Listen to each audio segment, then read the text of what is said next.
अस्सलामुअलैकुम वरहमतुल्लाहि ताला वबरकातुहू। अज़ीज़ साथियों, हम आप लोगों को एक वीडियो दिखाएंगे, मगर उससे पहले एक बहुत ही बड़ी जानकारी आप लोगों के सामने रख रहे हैं। दोस्तों, आजकल सर्दी का मौसम है, बहुत सारे भटिये जो है मार्केट में आ गए हैं और वो गरीबों के नाम पर चंदा वसूल कर रहे हैं। इसलिए आप लोगों से गुजारिश है कि ऐसे लोगों से सतर्क रहिए। हमेशा ऐसे लोगों की मदद कीजिए जो कि ज़रूरतमंद हैं।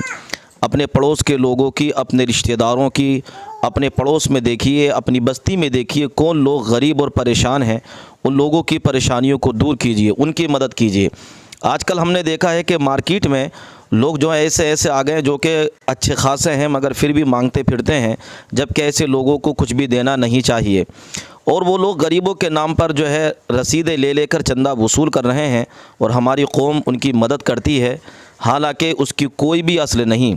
क्योंकि अभी कई लोग मैंने ऐसे देखे जो कि गरीबों के नाम पर मांगने के लिए आए और लोगों ने अच्छा खासा उनका ताउन भी किया, मगर बाद में मालूम चला कि ये लोग फ्रॉड तरीके से मांग रहे हैं गरीबों के नाम पर। इसलिए आप अगर किसी की मदद करना चाहें तो डायरेक्ट उससे बात करें, उसके पास पहुँचें, उसकी मदद करें। दोस्तों, अपने रिश्तेदारों में देखिए कि रिश्तेदारों में कौन गरीब है, कौन जो है परेशान है, उसकी मदद करने की कोशिश करें। आस पड़ोस में देखें, उसकी मदद कीजिए। इसलिए कि पहले हमारे ऊपर हक़ ये बनता है कि हम अपने पड़ोसी की मदद करें, उसके बाद में दूसरे की मदद करते हैं। ऐसा नहीं कि हमारे पड़ोस में हमारा पड़ोसी भूखा सो रहा है, उसके पास पहनने के लिए कपड़े नहीं हैं, वो परेशान है और हम दूर दूर दूसरों की मदद कर रहे हैं। बेशक मदद करना एक आला सवाब है, मगर हमें ये भी देखना चाहिए कि कौन ज़रूरतमंद है और कौन ज़रूरतमंद नहीं है। अजीज साथियों, आइए दिखाते हैं आप लोगों को वीडियो। इस वीडियो को ज़रूर देख कर जाइएगा। तुष्टीकरण के नाम पर भारतीय मुसलमानों को कटघरे में खड़े करने की कोशिश की जा रही है, लेकिन मैं सदन में बताना चाहूँगी कि हम भारतीय मुसलमान जिन्ना के आह्वान को ठुकराकर अपने इस प्यारे वतन की मिट्टी के साथ मजबूती से जुड़े रहे। हमने महात्मा गांधी, बाबा साहब डॉक्टर भीमराव अंबेडकर, रविंद्रनाथ टैगोर जी, सुभाष चंद्र बोस जी, मौलाना अबुल कलाम आज़ाद, अशफाक उल्लाह खां साहब के विचारों को अपनाया। हम भारतीय मुसलमान इंडियंस बाय चॉइस हैं, बाय चांस नहीं। वंदे मातरम के किन छंदों को राष्ट्रीय गीत के तौर पर अपनाया जाए, यह फैसला सर रविंद्रनाथ टैगोर और सुभाष चंद्र बोस जी जैसे नेताओं के परामर्श के बाद हुआ। क्या अब हम उन महान नायकों की समझ पर प्रश्न चिन्ह उठाएंगे, उन्हें देश को बांटने वाला और तुष्टीकरण करने वाला कहने का पाप करेंगे? उन महान हस्तियों ने वंदे मातरम के उन छंदों को अपनाया जिन्होंने देश के हर वर्ग, हर धर्म के मानने वालों को एक सूत्र में पिरोने का काम किया। और मैं एक घटना आप लोगों के सामने रखना चाहती हूँ। वर्ष 1998 में उत्तर प्रदेश सरकार के मंत्री रविंदर शुक्ला जी ने स्कूलों में राष्ट्रीय गीत को गाना अनिवार्य कर दिया था, लेकिन तब के तत्कालीन प्रधानमंत्री अटल बिहारी वाजपेयी जी ने, जो उस समय लखनऊ के दौरे पर थे, उत्तर प्रदेश सरकार के इस फैसले पर नाराजगी जताई और यूपी सरकार ने राष्ट्रगीत को अनिवार्य करने वाले मंत्री को बर्खास्त कर दिया था। अब मैं सत्ता पक्ष से सवाल करना चाहूँगी।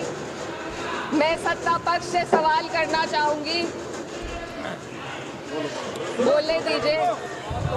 मैं सत्ता पक्ष से सवाल करना चाहूंगी कि जो विजन आज़ादी के समय के लोगों का था राष्ट्रगीत को स्वेच्छा पर छोड़ने का, उसी का अनुसरण माननीय अटल बिहारी वाजपेयी जी ने किया, तो क्या वे भी मुस्लिम तुष्टीकरण कर रहे थे? जी नहीं, अटल बिहारी वाजपेयी जी राजधर्म निभा रहे थे। देश में सब धर्मों को एक साथ लाना, सबके जज्बात का एहसास करना ही सबसे बड़ा राष्ट्रवाद है। माननीय अध्यक्ष महोदया, आज हमें वंदे मातरम के असली भाव को समझना जरूरी है। यह गीत तो देश के जल, जंगल, जमीन, हरियाली और निर्मल हवा की वंदना को समर्पित है। यह भारत की जन जन की मंगल कामना करता है कि भारत का हर नागरिक स्वस्थ रहे, सुरक्षित रहे और सम्मान के साथ जी सके। सुजलाम सुफलाम का अर्थ है, सुनिए, ऐसा देश जहां स्वच्छ और पर्याप्त जल हो, जहां नदियां जिंदा हो, बहती हो, जीवन देती हो। अध्यक्ष महोदय, लेकिन अब जरा यमुना का हाल देखिए।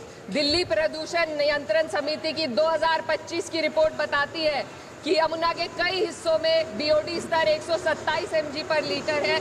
तक पहुंच चुका है, जबकि किसी जीवित नदी के लिए ये 3 mg पर लीटर से कम होना चाहिए।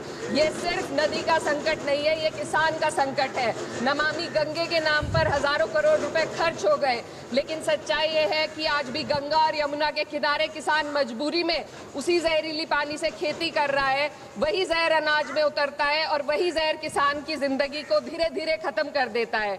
अध्यक्ष महोदय, जब पानी जहर हो जाएगा तो सुजलाम कैसे होगा? जब किसान बर्बाद होगा तो सुफलाम कैसे होगा? मलयज शीतलम, मलय का अर्थ है मलय पर्वत से बहने वाली ठंडी सुगंधित चंदन जैसी हवा जो जीवन देती है, बीमारी नहीं। आज मैं इस सदन से पूछना चाहती हूँ, क्या आज के भारत की हवा मलयज शीतलम है? नहीं अध्यक्ष जी, बस संसद से बाहर कदम रखिए, एक गहरी सांस लीजिए। ये चंदन की महक नहीं, ये जहर है जो आपके हमारे फेफड़ों में उतर रहा है। दुनिया के 20 सबसे प्रदूषित शहरों में से 13 भारत में है। दिल्ली की हवा में सांस लेना मानो रोज 20 सिगरेट पीने जैसा हो।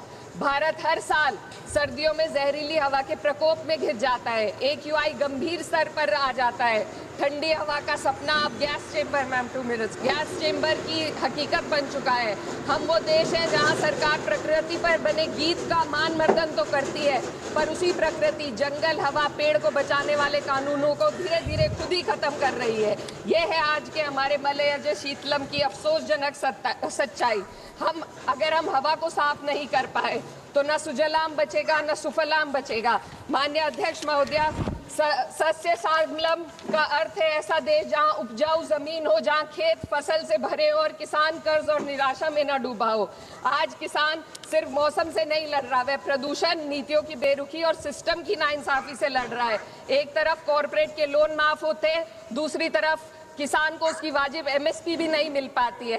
आप ग्लोबल सुपर पावर बनने की बात करते हैं, लेकिन हमारी पर कैपिटा इनकम दुनिया में 136वें नंबर पर है।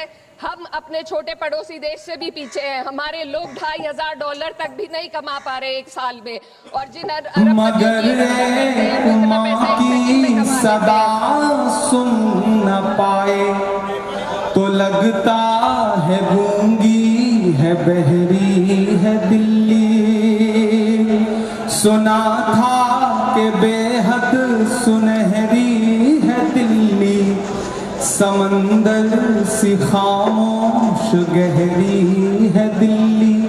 आप अगर सच में 10 मिनट आपने खुद को रोक लिया है तो मैं एक नई नज़्म सुना दूं, आप सुना दूं। आजकल मैं काम कर रहा हूं नदीम भाई, शायरी वायरी तो होती रहेगी। आजकल मैं कोशिश कर रहा हूं कि उन मुद्दों पर, उन मसलों पर, उन चीजों पर नज्म कहूं जिन्हें मुझे हिस्ट्री में दर्ज करना है। मैंने आपको लाल किले पे नज्म सुनाई, मैं आपको एक नज्म सुनाता हूं ताजमहल पर। आप है, आपका मन? नई नज्म है, आप तैयार हो तो मुझे ताली बजा करके हुक्म दे, बिल्कुल उसी तेवर की कि मैं ताजमहल हूं। बिलाल साहब, आप जब तक सदा नहीं देंगे तब तक सुबह तो होनी नहीं है, तो आप रहें, देखते रहें कि मैं ताजमहल हूं। एक चीज के लिए आपको मुबारकबाद और दूंगा, आज के इस मुशायरे में हिंदी की बेटी की तरह मनिका आपके बीच में आई, और आपने जिस खूबसूरती के साथ हिंदी की बिटिया को दुआएं देकर के वापस भेजा, वो भी बताता है कि नागपुर की जमीन गंगा जमुनी तहजीब की, भाषाओं की, मोहब्बतों की, प्यार की सरजमीन है। मुबारकबाद, आपने किसी को मायूस नहीं किया। एक बार मैं शायर दोस्तों से कहूंगा कि सामीन के लिए ताली बजाएं, कमाल के लोग हैं ये, अल्लाह इन्हें सलामत रखे। और मैं तो प्यारे भाई से कहूंगा कि आप टैंकर में भर के ऑक्सीजन भेजते हैं, अगली बार कहीं मुशायरा हो तो यहाँ से टैंकर में भर करके वो सामीन भेजिए, ताकि वहां के भी मुशायरे कामयाब हो सके, क्योंकि ये बड़े एक्सपोर्ट क्वालिटी के सामीन हैं।